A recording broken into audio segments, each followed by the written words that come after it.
What's up, gang? Welcome to my channel if you've never been here before. Welcome back if you are returning today. I'm Kelly. I am an advanced holistic health practitioner, individualized nutrition and weight loss specialist. I have been a weight loss expert now for about a decade. Oh, we've got a cat. Here we go. Anyway, I have had many requests to please react to viral weight loss TikToks.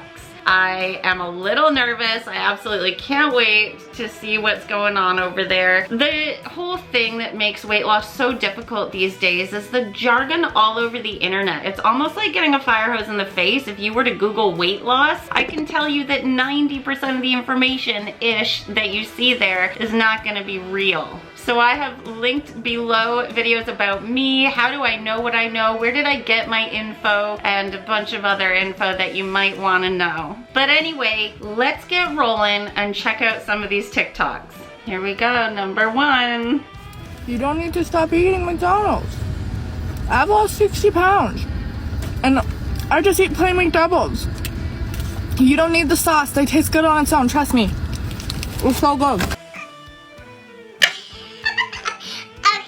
Part of that is true. You do not have to stop eating McDonald's to lose weight. However, if all you're doing is focusing on caloric intake and output, so calories in versus calories out, that is a really archaic way of doing things. The body is not as simple as that. There are tons of complex physiological mechanisms going on in your body at every given moment that treat certain calories differently. So if you were to have 100 calories of a McDouble without the sauce, yeah, you're saving a few calories, but the materials that that food is comprised of won't be recognized by your body. And what does our body do with things it can't recognize? It stores it. Fat stores toxins in animals as well as people. So do I eat McDonald's? Not really, but I do eat things like pizza. I love wine. I eat things that are quote unquote bad for us, but I do this on occasion, and the majority of my diet is predominantly healthy, whole foods based with whole ingredients that really do help my body stay in shape even when I do want things like McDonald's. All right, I can't wait to see what's next. Here we go, number two.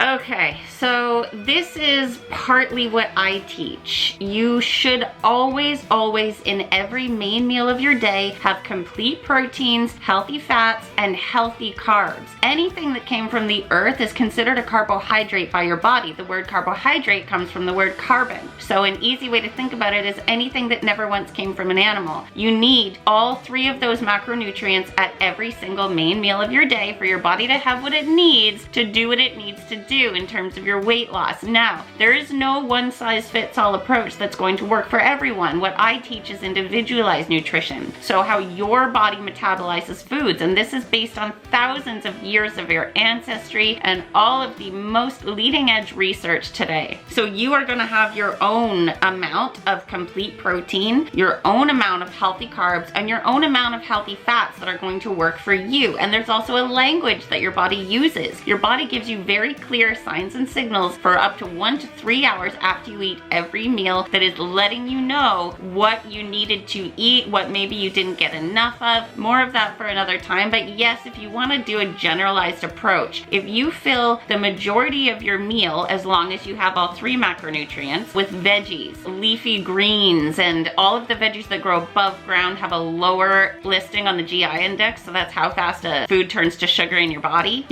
is going to use more calories to digest and assimilate all of those veggies and greens than what they actually contain themselves. So that is a great tip, but you have to have a good amount of complete protein and always healthy fats in there too for your body to accomplish what it needs. All right, here goes number three. The reasons you fail at weight loss is because you're trying to be too perfect. Yes, you want to be eating healthy a majority of the time, but you're setting yourself up for constant relapses if you never allow room for foods you enjoy. Adopt this approach. Rather than be 100% perfectly healthy all the time, feeling miserable, than binging on a whole box of pizza 1 month into your diet. Be 90% healthy and have one slice of pizza once in a while. Completely depriving yourself of foods you like will often result in extreme cravings or overeating. Fit or unfit, we're all human. Food is here to be eaten, but the big takeaway is to not go overboard. Hence, a slice versus a whole box. Eat healthy most of the time and get a little dirty sometimes. Okay, so he is not wrong. However, here's why I'm not a big fan of his approach personally. If you're going 90-10, so you're eating healthy 90% of the time, that is still quite likely going to cause a fall off the wagon of your diet. Now, I don't like the whole diet culture approach. I don't believe in diet culture and the different ways that diets work, and especially fad diets. However, what I like to teach is 80-20, which looks like 5 days, 2 days. So if 5 days out of the week you're being optimally healthy, but you're eating things you enjoy still, using sauces, just healthy ones, using dressings, just healthy ones, and eating the foods you enjoy that are healthy, then 2 days out of every week, if you go having things like pizza, I wouldn't say binge. So as long as it's a part of your regular meals and snacks, you can have more than one piece of pizza once in a while. Oh my gosh. When I have pizza, I have a good 3 slices, or maybe even 4 if I'm hungry enough. As long as it's only a part of your regular meals and snacks and not a binge, and you're healthy the majority of the time, so at least 5 days every week, you can have the things that you really love that are quote unquote bad for us, and your body won't notice the insult as much as it would if that was 5 days of your week eating unhealthy. But you don't have to be as strict as 90-10. Go 80-20 if you like. If you're happiest being healthier and doing 90-10, then absolutely, but happiness is always going to win. Here we go, number 4. How to lose weight fast in 1 week. Me fast. Zoo, zoo, zoo, zoo, zoo, zoo, zoo, zoo. Okay, so When it comes to exercise, especially high intensity exercise, HIIT workouts, you really need to be careful. If you have adrenal fatigue, which more than 90% of anyone that I have worked with over the past decade do have, what happens is that your thyroid pops up to say, oh my gosh, we need to do something to stop the rapid aging that happens with adrenal fatigue, and it causes your metabolism to slow down in a response to that rapid aging. What is adrenal fatigue? That is when your body is in a chronic stress response state, when your adrenal glands are out of whack and they are outputting way too much cortisol. Cortisol is our stress hormone, and a lot of people do end up with adrenal fatigue. So what are some symptoms of adrenal fatigue? These can vary, and these can also be symptoms of an unbalanced gut bacteria and whatnot, but just for the sake of this conversation, some common symptoms of adrenal fatigue are fatigue, of course, when your energy just crashes throughout the day. You're really a slow starter in the morning. You find you're not really hungry first thing in the morning either. You have a very poor response to stress, and your mood regulation isn't stable or steady. Cognitive issues, better known as brain fog. Increased energy levels in the evening when you should be going to bed. You get that burst of energy. And cravings for salty or sweet foods. But regardless, if you have an unbalanced gut bacteria or adrenal fatigue, it's going to be very difficult for you to lose weight. And high intensity interval workouts are not going to help you. That is going to seriously slow your metabolism even more. And here we go, the 5th one is up. Weight loss check. So all you're gonna need is apple cider vinegar, honey, cinnamon, I don't know how to say this, that, lemon, half a lemon, and 2 green tea packets. Okay, so let the water boil. Throw in your 2 green tea packets. Once your tea is done, pour it in your cup. 1 spoon of apple cider vinegar, a little bit of cinnamon, a little bit of this yellow powder, I don't know what's it called, but that's what it looks like. A little bit less than half a lemon. And lastly, a little bit, well, as much as you want of honey to make it a little bit more sweeter, so it won't taste that nasty. I put about 2 spoons of the honey, and it should be like this yellowish color. Drink it once you wake up and once you go to bed. okay. I can promise you that beverage is not going to cause you to lose 15 pounds in 1 week. That is clickbait BS. Now the ingredients aren't too off. Apple cider vinegar, excellent for helping to detox the body, helping to lower the bad gut bacteria in the gut. Lemon, natural way to keep your body more alkaline than acidic. Even though lemon and apple cider vinegar are both acidic substances, they actually work the opposite way in your body, making your body more alkaline. Turmeric is the yellow powder, which is an absolutely powerful anti-inflammatory substance. So you will help your body drop inflammation by using turmeric. Cinnamon is known a little bit as an appetite suppressant, and honey, raw honey is the best way to go. The best honey to get is anything that is opaque. The more opaque the honey is, the better it is for you because the less processed it is. Now, again, this drink will help you detox. Green tea is a great detox drink, but you're absolutely not going to lose 15 pounds in 1 week drinking this. You will help your body lower a little bit of inflammation. You will help your body stay more alkaline. You're gonna help your gut bacteria a little bit with this, but unfortunately, The claim there is bogus. number 6 is on deck. What I eat in a day to lose weight in a week: chia pudding with granola and strawberries, tuna sandwich with lettuce wrap and pickle, chai tea with oat milk.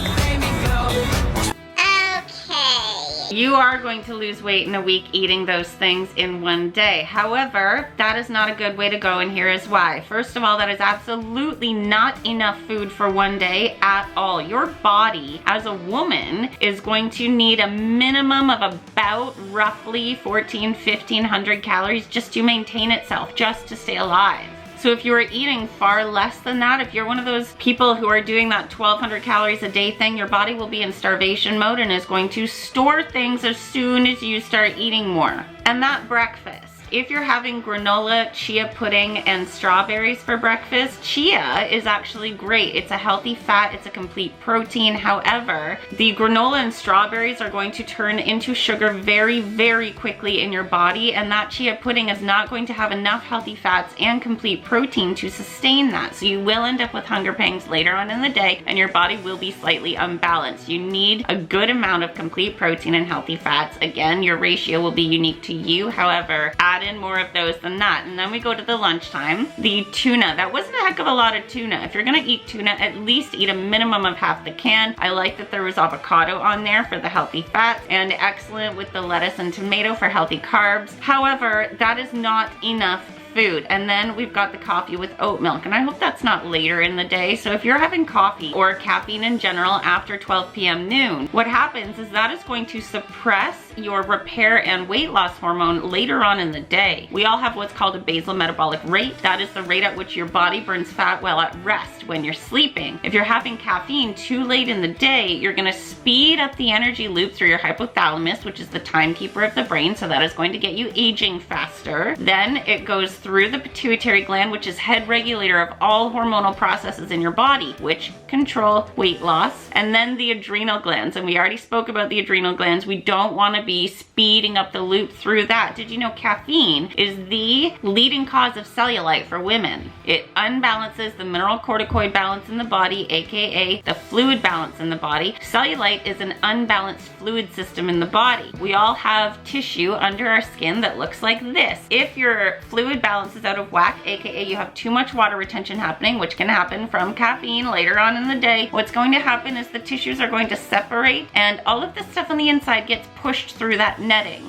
So once you clean up your diet, get rid of water retention, that will close back over. Please make sure you are eating enough calories. You also have to take into account your TDEE, so your total daily energy expenditure. And that has a lot to do with NEAT, which is non-exercise activity thermogenesis. So all of the calories that you're burning just by walking to your car or walking to the washroom in your home, different things like that. You need far more calories than you probably think you do. Just make sure that they're healthy, whole food calories. Your body's generally gonna know what to do with those. Okay, here we go, number 7. There are 3 things you need if you want to lose fat as quick as possible. The first thing that you're gonna need is this special supplement. No, I'm just kidding with you. First thing you need is to weight all the food you eat. So get a food scale and write down everything you're eating. And the best way for me to track it down is with an app called MyFitnessPal. It makes it really simple, gives you all the calories, all the macros, highly recommended. The second thing you're gonna need is to track down how much you are lifting at the gym. Some people prefer to do it the old-fashioned way with a pencil and paper. I personally like to write it down on the phone on an app called Strong. And the last and most important thing you need to track, it's your body weight. Weigh yourself every day in the morning.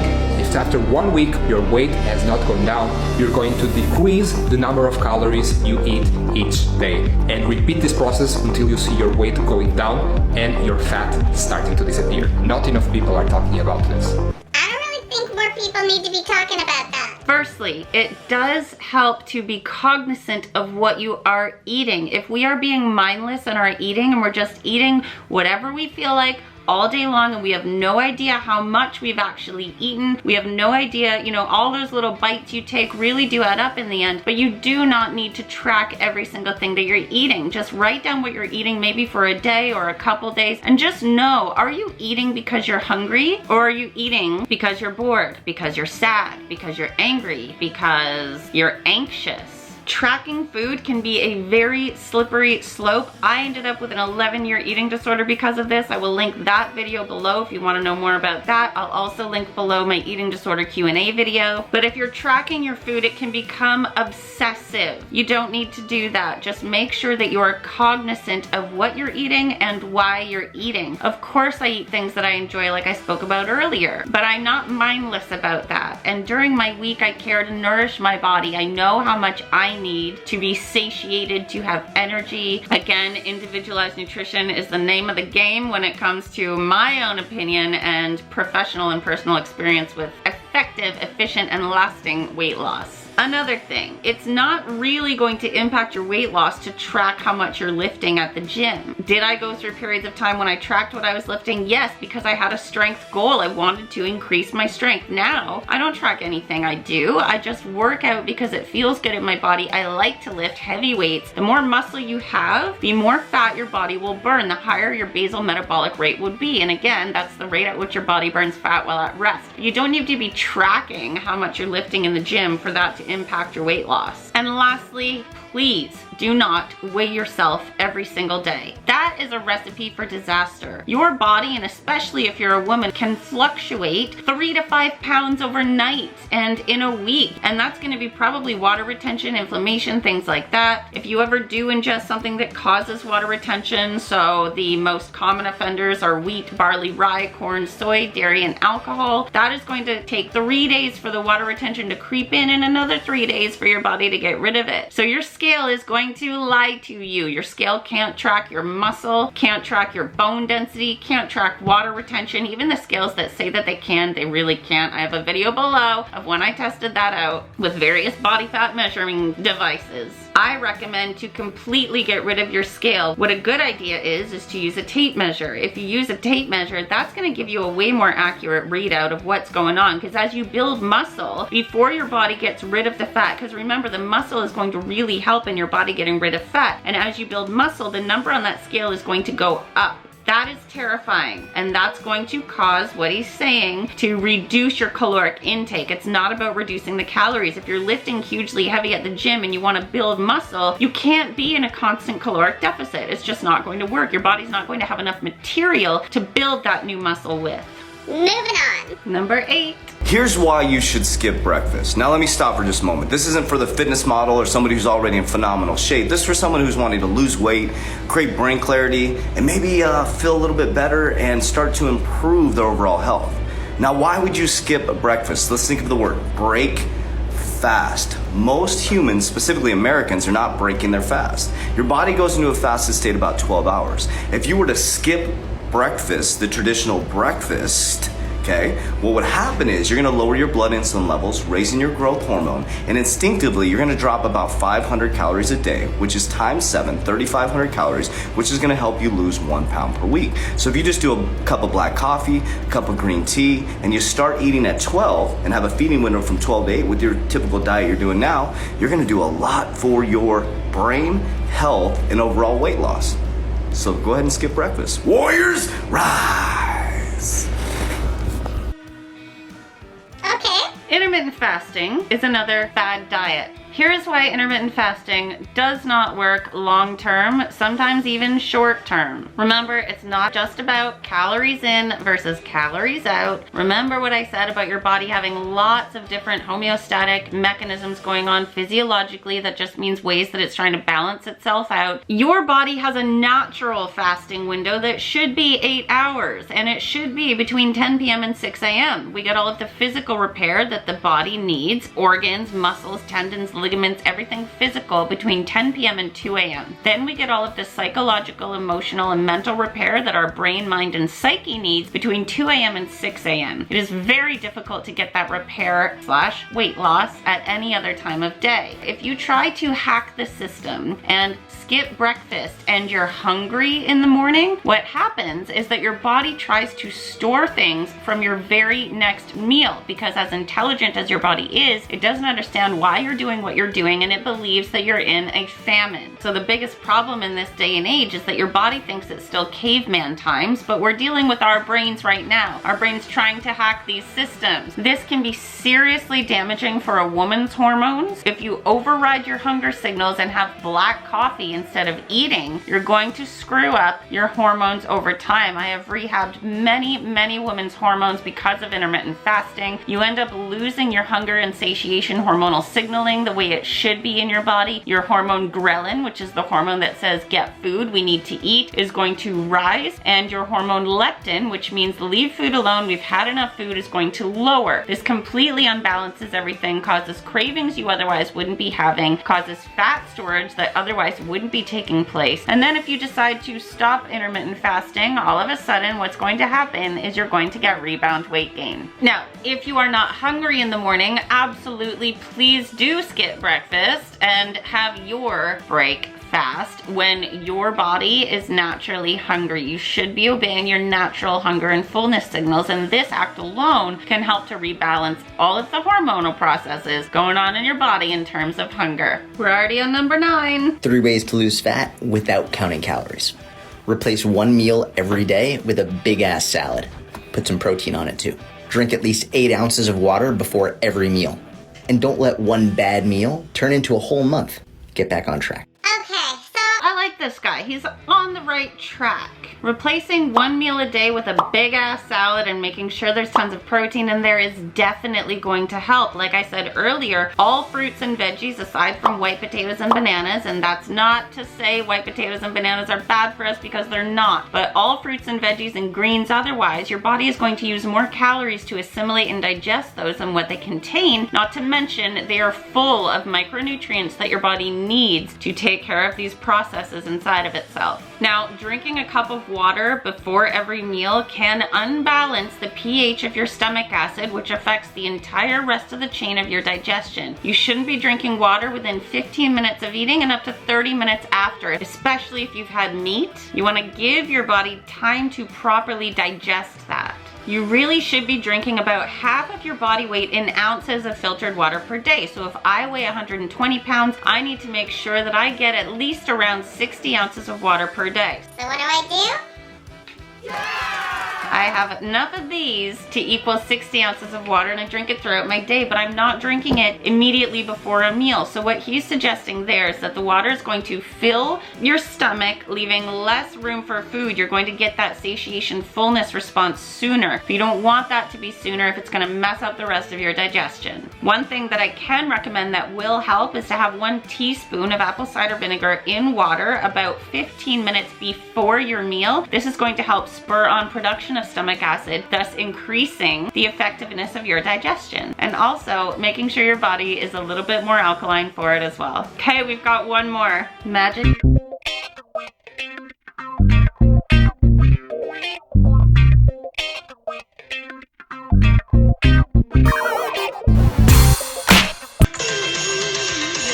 Okay, you do not want to be having a lot of artificial sweeteners. artificial sweeteners are horrible for weight loss. What happens is that your body believes, based on you ingesting something, that calories are coming, which it needs and it uses to live and run all of its processes. So all of a sudden, if there's aspartame or other artificial sweeteners going in, your body gets confused and it starts to send out artificial hunger signals, and mostly for sweeter things. And let me tell you, it is very, very difficult to tell the difference between a real and an artificial hunger signal. Extremely difficult. I bet you won't be able to. Now, it is true that not drinking your calories is very, very good. So what you want to do is have a coconut water that is low calorie, but it still has some calories that are actually going to help bring back the electrolytes that your body is now needing. A little bit of apple cider vinegar and water is another great option that is going to alkalize your body and help to regulate your hunger signals. And of course, plain old filtered water. And also, let's remember that no matter what you're drinking, the more opaque the liquid is, the more your body is going to treat that as a carbohydrate or a food source. And this can unbalance your blood sugars over time. The only liquids that are going to properly hydrate your body are going to be naturally caffeine-free herbal teas, plain filtered water, apple cider vinegar and water, and lemon and water. Be sure you're giving your body what it needs. So I hope you enjoyed this little video today. If you would like to see more reaction videos, please do let me know. I am happy to respond to requests for the channel. I want to know what you guys want to see. Do you want to see more days in my life? Do you want to see more full days of eating? Do you want to see workouts? What is it that you want to see? I also do Q&As, so please go ahead and ask any questions you would like. Please follow me on Instagram. It's at @KickItWithKelly with a dot between each word. I share a lot of serious helpful info on Instagram. Check out the other videos on this channel. There are videos on this channel that can help heal more than 90% of any health, wellness, or body image challenge. I also have a free 5-day challenge coming up that is going to help teach you all of this serious info that I do teach my clients about healthy, sustainable, effective, efficient, and lasting weight loss. That challenge is dropping very soon. The registration link is below in the description box, so go ahead and hit that if you'd like to register for the next challenge. Please do subscribe. Subscribing really is where all of the support does come from. I am so grateful to any and all subscribers. I sincerely appreciate that. More than 50% of my regular viewers are not subscribed. It really helps support me creating this content for you. So if you could please do that, I would be very grateful. If you would like notifications of each time I post a new video, please hit that little bell notification icon down there and you will be sent a notification each time I upload. And if you thought this video was helpful, informative, or entertaining at all, please give it a thumbs up down there for me, as that really does help the channel to grow. So until next time, have super amounts of fun in your life. Have super amounts of fun doing the right things to achieve your own personal health and weight loss goals. The cat just knocked over the camera. And I will see you next time. Bye.